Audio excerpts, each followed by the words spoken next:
የኢትዮጵያ ቀይ መስመር ተጥሷል ሲሉ ጀነራል ባጫ ደበሌ ቁርጡን አሳወቁ። በኤርትራ ላይ ቀጥተኛ ወታደራዊ እርምጃ እንደሚወሰድና ጦርነት ከፈነዳም ኤርትራ እንደ ሀገር ህልውና እንደሚያበቃ የሚያስጠነቅቅ ጠንካራ ወታደራዊ ትንተና ሰጥተዋል። ዝርዝሩን ይዘናል። ህወሓት በወልቃይት ግንባር አዘናክቶ ወደ አዲስ አበባ ለመገስገስ ማቀዱ ተገለጠ። በሌላ በኩል ጦራቸው በሸረሪና ድባቅ ከተመታ በኋላ ለመጀመሪያ ጊዜ ዝምታቸውን የሰበሩት ጀነራል ምግበይ ኃይለ መንግስት ጦርነት ሊከፍት ቃታ መሳብ ብቻ ቀርቶታል ሲሉ ከሰዋል። ይህንንም በዝርዝር እንመለከተዋለን። በቤንሻንጉል ጉሙዝ ክልል መተከል ዞን ግልገል በለስ ከተማ የሚገኙ ቤተክርስቲያንና መናኸሪያ ላይ በታጣቂዎች በተከፈተ ድንገተኛ ጥቃት በርካታ ንጹሃን መገደላቸውንና መክሰላቸውን ነዋሪዎች አረጋገጡ። እንዲሁም የደቡብ አፍሪካ መንግስት በአገሪቱ የሚገኙ ኢትዮጵያን ስደተኞችን በተመለከተ ለኢትዮጵያ መንግስት ያቀረበውን አነጋጋሪ የገንዘብ ጥያቄ በስፋት እንዳስሰዋለን። ጤና ይስጥልኝ። ይህ ኢትዮ ዴስክ ነው። እጅግ ወሳኝ የሆኑትን የዕለቱን አበይት ዜናዎችና ትንታኔዎችን ይዘን ቀርበናል። ወደ ዝርዝር መረጃዎች ከመግባታችን በፊት ቪዲዮውን ላይክ በማድረግ አጋርነታችሁን እንድታሳዩን በአክብሮት እንጠይቃለን። ለቻናላችን አዲስ ከሆናችሁ ሰብስክራይብ ማድረግም አይርሱ። በቀጥታ ወደ ዝርዝር ጉዳዮቹ ተሻገርኩኝ። ጀነራል ባጫ ደበሌ ቁርጡን አሳወቁ። ኤርትራ ላይ ይፋዊ እርምጃ እንደሚወሰድ በይፋ ተናግረዋል። የኢትዮጵያ ቀይ መስመር በሻቢያ በይፋ መጣሱን ገልጸው ሻቢያ ቀጥተኛ እርምጃ እንደሚወሰድበት እንዲሁም ጦርነት ከፈነዳ የኤርትራ ህልውና እንደማይኖራት ወታደራዊ ትንተና አቅርበዋል። በህወሓት ጀርባ ታዝሎ ድንበር ጥሶ በገባው ሻቢያ ላይ እርምጃ እንደሚወሰድ ጀነራሉ ይፋ አድርገዋል። መንግስት በአስመራው አገዛዝ ላይ እርምጃ ለመውሰድ ተዘጋጅቷል ባለው አስቀድሞ ጀነራሎቹንና የደህንነት ሰዎቹን በትግራይ ያሰማራው ሻቢያ እስከ ራያ ዘልቆ መግባቱ በተሰማ ማግስት ነው። ኢትዮጵያ መንግስት በሻቢያ ላይ እርምጃ ለመውሰድ እየተዘጋጀ መሆኑን በኬንያ የኢትዮጵያ ኤምባሲ አምባሳደር ጀነራል ባጫ ደበሌ ተናግረዋል። ጀነራሉ ከአዲስ ኮምፓስ ሚዲያ ጋር ባደረጉት ቃለ ምልልስ በሻቢያ ላይ እርምጃ ለመውሰድ እየተገደድን ነው ብለዋል።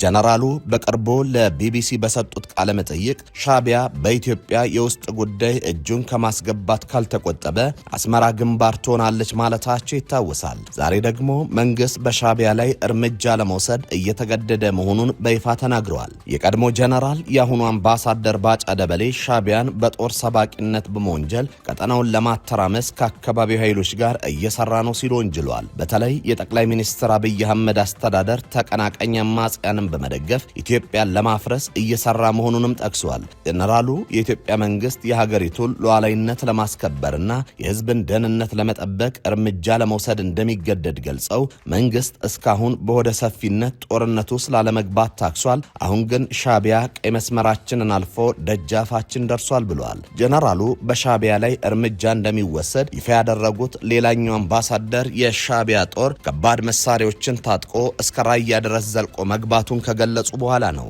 በሞቃዲሾ የኢትዮጵያ አምባሳደር ሱሌይማን ደደፎ ሻቢያ ራያ ድረስ ዘልቆ በመግባት ከህወሓትና ከፋኖ ጋር ተቀናጅቶ ጥቃት ለመክፈት እየተዘጋጀ ነው ማለታቸው ይታወሳል። በአሁኑ ወቅትም በራያ ግንባር በተፈጠረው ከፍተኛ ውጥረት ሻቢያ ከህወሓት ጀርባ ጦሩን አሰልፏል እየተባለ ነው። በአካባቢው ወታደራዊ ፍጥጫዎች ማየላቸውን ተከትሎ መንግስት የድሮን ጥቃት እየፈጸመ ሲሆን ህወሓት ጦሩን ወደ ራያ ቆቦ እያስጠጋ ነው። እስከ ራያ ግንባር ዘልቆ ገብቷል የተባለውን ሻቢያን ታሪክ እናደርገዋለን ያሉት ጀነራል ባጫ እንደ ግለሰብ በዳንሰኝነትና መርኮኝነት ለቀረበባቸውም ክስ ምላሽ ሰጥተዋል።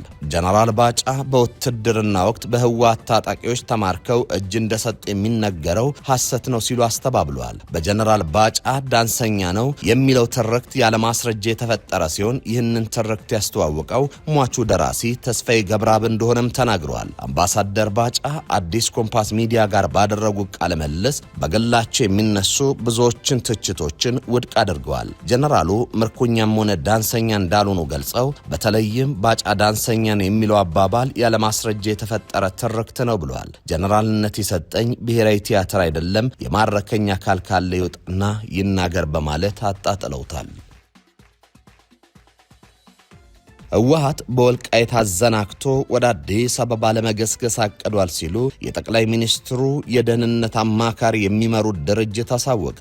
ጀነራል ምግበይ ኃይለ በበኩላቸው ጦራቸው ሸረሪና ላይ ድባቅ ከተመታ በኋላ ለመጀመሪያ ጊዜ ዝምታቸውን ሰብረዋል። መንግስት ጦርነት ሊከፍት ቃታ መሳብ ብቻ ቀርቶታል ሲሉም ከሰዋል። ወልቃይትን እጨብጣለሁ ብለው ሸረሪና ላይ በለኮሱት እሳት ከባድ ሽንፈት የገጠማቸው የህወሓቱ የምዕራብ ግንባር አዛዥ ጀነራል ምግበይ እሳት ልሰው እሳት ጎርሰው ተከስተዋል። ምግበይ በኤርትራ በኩል ወደ ሱዳን ያሻገሩትን አርሚ 13 እና ሱዳን ውስጥ የተደራጀው አርሚ 7 በገፍ ከተማረከ በኋላ ማብራሪያ ሰጥተዋል። በህወሓትና በፌዴራል መንግስት መካከል ቀን በቀን እያየለ ያለው ውጥረት ወደ ለየለት ጦርነት ሊገባ ጫፍ መድረሱም እየተገለጸ ነው። ከሸረሪና እስከ ራያ በከባድ መሳሪያ ተኩስና ድሮን ጥቃት የተሟሟቀው የጦርነት ዝግጅት እየተጠናቀቀ መሆኑንም የህወሓቱ ጀነራል አረጋግጧል። ሸረሪና ላይ የሚያዙት ጦር እንደ ቅጠል የረገፈባቸው ጀነራል ምግበይ ኃይለ ብልጽግና መጠነ ሰፊ ጦርነት ለመክፈት በምድር በሰማይ ከበባ ፈጽሞብናል ብሏል። ምግበይ ለድምጽ ወያኔ በሰጡት ማብራሪያ ብልጽግና ከሸረሪና እስከ ራያ ፈጸምብን ያሉትን ጥቃት የለየለት ጦርነት መቅረቡን የሚያረጋግጥ ነው ብሏል። በአሁኑ ወቅትም መንግስት ወደ ትግራይ ክልል አዋሳኝ አካባቢዎች ከፍተኛ የኃይል እንቅስቃሴ እያደረገ ነው ብሏል። ምግበይ ወታደራዊ ዝግጅቱን አጠናቋል ያሉትን መንግስት ወደ ተሟላ ጦርነት ለመግባት የቀረው ቃታ መሳብ ነው ሲሉ ከሰዋል። በህወሓት በኩልም ሊከፈትብን ነው ያሉትን ጦርነት ለመመከት በቂ ዝግጅት መደረጉንም ጠቁመዋል። ሁሉም የመመከት አቅሞቻችንን አጠናክረን እንገኛለን ያሉት ምግበይ ብልጽግናን አሸንፎ በመቃብሩ ላይ ከመቆም ውጪ ሌላ አማራጭ የለንም ብለዋል። ይሁን እንጂ ጀነራሉ ሱዳን ያሻገሩት ኃይል ሸረሪና ላይ ስለደረሰበት ከባድ ጉዳት ያሉት ነገር የለም። በሸረሪና ውጊያ ምግበይ የሚመሩት ጦር ከፍተኛ ኪሳራ እንደደረሰበት ከስፍራ የወጡ መረጃዎች ያመላክታሉ። በሌላ በኩል በአቶ ጌታቸው ረዳ የሚመራው ስምረት ፓርቲ ህወሓት በወልቃይት አቅጣጫ ሳይቶ ፊቱን ወደ አዲስ አበባ ዞሮ ለመገስገስ እየተዘጋጀ መሆኑን አሳውቋል። ከዚህ ቀደም ወልቃይትን አስመልሳለሁ በሚል ወታደራዊ ዝግጅት ሲያደርግ የቆየው ህወሓት አሁን ላይ ፊቱን ወደ ፌዴራል መንግስት አዞሮ አዲስ አበባ ለመግባት እያለመ ነው ብሏል። የአቶ ጌታቸው ፓርቲ በመግለጫው ህወሓት ስልጣን ከጊዜ አስተዳደሩ ቀምቶ ከጨበጠ ጀምሮ በሻዕቢያ ምክር ለጦርነት እየተዘጋጀ ነው ብሏል። ቡድኑ ያወጣቸው ህጎችም ሆኑ ውሳኔዎች የተደበቀ አፋኝ ጸረ ህዝብ ማንነቱን ያረጋገጡ ናቸው ሲልም ወንጅሏል። በከባድ ፖለቲካዊና ዲፕሎማሲያዊ ሽንፈት ውስጥ ወድቆ ከህዝብና ዓለም አቀፍ ማህበረሰብ እየተገለለ በመጨረሻም የተስፋ መቁረጥ ውስጥ ይገኛልን ብሏል። ፓርቲው አይን ያወጣ ህገወጥ የሸፍጥ ተግባራትን እየፈጸመ ነው ያለው ህወሓት ለጦርነት የሚውል ገንዘብ ለመሰብሰብ ህዝብ እየዘረፈ መሆኑንም ገልጿል። የታጠቀው የትግራይ ወጣት የሚያካሄደው ጦርነት ለትግራይ ምንም አይነት ጥቅም እንደሌለው ተረድቶ ሁሉንም አይነት አማራጮች በመጠቀም ህይወቱን እንዲታደግ ስምረት ጥሪ አቅርቧል። በቤንሻንጉል ጉሙዝ ክልል መተከል ዞን በታጣቂዎች በተፈጸመ ጥቃት በርካታ ሰዎች መገደላቸውንና መቁሰላቸውን ነዋሪዎች ተናገሩ። ጥቃቱ የተፈጸመው ነሐሴ 6 2018 ዓ.ም ጠዋት 12 ሰዓት ላይ በዞኑ ዋና ከተማ ግልገል በለስ በሚገኝ ቤተክርስቲያንና መናኸሪያ ላይ መሆኑንም ነዋሪዎች ተናግረዋል። ስማቸው እንዳይጠቀስ የጠየቁ የአካባቢው ነዋሪ ህይወቱ ያለፈም ከባድ ቀላልም ጉዳት የደረሰበትም ሰው አለ ያሉ አንድ ነዋሪ 11 ሰዎች ህይወታቸው ማለፉን እንደሰሙ ጠቅሰዋል። የአካል ጉዳት የደረሰባቸው ሰዎች ቁጥር በትክክል አለመታወቁንም ተናግረዋል። በገብርኤልና በማርያም አብያተ ክርስቲያናት በመስቀል አደባባይ ላይም ሞርታርን መሳሪያ ተጥሎ በሰዎች ላይ የአካል ጉዳት መድረሱን ነዋሪው ተናግረዋል። ወደ ከተማው በእግር የገቡ አሸባሪዎቹ ያሏቸው ታጣቂዎችን በአድማ በታኝና በመከላከያ ኃይል መመለስ መቻሉንም ተናግረዋል። ዞኑ ታጣቂዎቹ ወደ ግልገል በለስ ከተማ ለመግባትና በንጹሃን ዜጎች ላይ ጉዳት ለማድረስ ሙከራ ማድረጋቸውን ባወጣው አጭር መግለጫ አስጠቅሷል። የደቡብ አፍሪካ መንግስት ኢትዮጵያንን ጨምሮ ወደ ሀገራቸው ላባረራቸው ዜጎች ያወጣውን ወጪ እንዲከፈለው ጠየቀ። የደቡብ አፍሪካ ድንበር አስተዳደር ባለስልጣን እንደገለጸው በዚህ ዓመት ወደ 90 ሺህ ያህል ሰዎች ወደ ሀገራቸው እንዲባረሩ ከተወሰነባቸው በኋላ የሀገሪቱን ድንበር አልፎ ሄደዋል። ከነዚህ ውስጥ 83 ሺህ ያህሉ በምዕራባዊ ጆሃንስበርግ በሚገኘው ሊንዳላ የተመላሾች ማዕከል በኩል ህጋዊ ሰነድ እንደሌላቸው ተረጋግጦ እንዲመለሱ የተደረጉ መሆናቸውንም አስረድቷል። ይሁን ይሁንና በዚህ ሂደት ውስጥ የሀገር ውስጥ ጉዳይ ሚኒስቴር ስደተኞች ወደ ሀገራቸው ለመመለስ ከያዘው በጀት ውስጥ በ5 እጥፍ የበለጠ ለማውጣት መገደዱንም አስታውቋል። የሀገር ውስጥ ጉዳይ ሚኒስትሩ ቶሚ ማኮዴ ዛሬ ለደቡብ አፍሪካ ፓርላማ ባቀረቡት ማብራሪያ ህገወጥ ስደተኞች ወደ ሀገራቸው ለመመለስ ወደ 300 ሚሊዮን ራንድ ወጪ ማድረጋቸውን ገልጸው ከፍተኛ ቁጥር ያላቸው ተመላሾች የማላይ ዜጎች እንደሆኑና በተከታታይ የዚምባብዌና የሞዛምቢክ ዜጎችም እንደሚገኙ ተናግረዋል።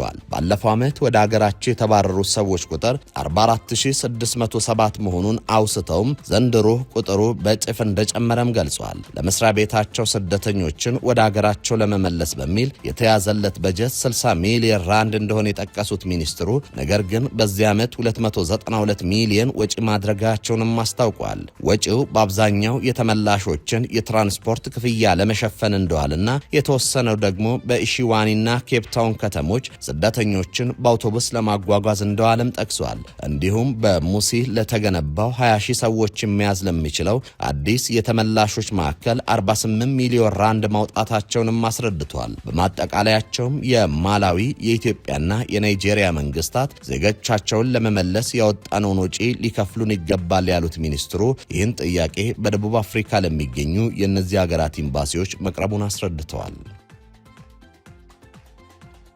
የአሜሪካው ፕሬዝዳንት ዶናልድ ትራምፕ ከቱርክ ወደ ብሪታንያ ያደረጉ ጉዞ በተመለከተ የተሰማው አዲስ መረጃ መገናኛ ብዙሃንና የፖለቲካ ተንታኞችን አነጋግሯል። ከተደቀነባቸው የኢራን ስጋት ጋር ተያይዞ የተካሄደው ይህ ህቡ ኦፕሬሽን በዘመናዊ የደህንነት ስልትና በማታለል ዘዴ የተከናወነ እንደነበር ታውቋል። ትራምፕ በቱርክ መዲና አንካራ አየር ማረፊያ በካሜራዎች ፊት ታይተው ወደ ታዋቂው ኤርፎርስ ዋን ፕሬዝዳንት አውሮፕላን ተሳፍረዋል። ሆኖም አውሮፕላን ውስጥ እንደገቡ በካሜራ እይታ ውጭ ሆነው በሌላኛው የአውሮፕላኑ በር በኩል ወደሚገኝ የምግብ ማጓጓዣ ካተሪንግ ትራክ በሚስጥር እንዲዘዋወሩ ተደርጓል። የመግቢያ መኪናው ትራምፕን ጭኖ አየር ማረፊያ ውስጥ ወደ ተዘጋጀው አነስተኛ ኤርፎርስ C-32A ወታደራዊ አውሮፕላን ወስዷቸዋል። በዋናው ኤርፎርስ ዋን የነበሩ ጋዜጠኞችና ጥቂት ዋይት ሃውስ ከፍተኛ ሰራተኞች ፕሬዝደንቱ አብሯቸው እንዳሉ በማሰብ የነበሩ ሲሆን የመስኮት መጋረጃዎችን ዝግ እንዲያደርጉም ተነግሯቸው ነበር። ዋናው አውሮፕላን ትራምፕን የጫና አስመስሎ እንደ ማታለያ በመሆን በረራውን ቀጥሏል። ትራምፕ የተሳፈሩበት C-32A አውሮፕላን ምሽት 10:20 ላይ በእንግሊዝ በሰላም ያረፈ ሲሆን ሚዲያዎችን የጫነው ኤርፎርስ ዋን ደግሞ በጥቂት ደቂቃዎች ልዩነት ከኋላው ደርሷል። የዋይት ሃውስ ኮሚኒኬሽን ዳይሬክተር ስቲቭ ቼንግ ጉዳዩን በተመለከተ በሰጡት አስተያየት ፕሬዝደንቱንና ሰራተኞቻቸውን ከአሜሪካ ጠላቶች ጥቃት ለመጠበቅ ሁልጊዜም ከፍተኛ የደህንነት ጥንቃቄዎችንና የጥበቃ ስልቶችን እንደሚጠቀሙ አረጋግጠዋል። ተመልካቾች ለሰዓቱ የነበሩን ዜናዎችን የነበሩ በያላችሁበት ሰናይ ጊዜ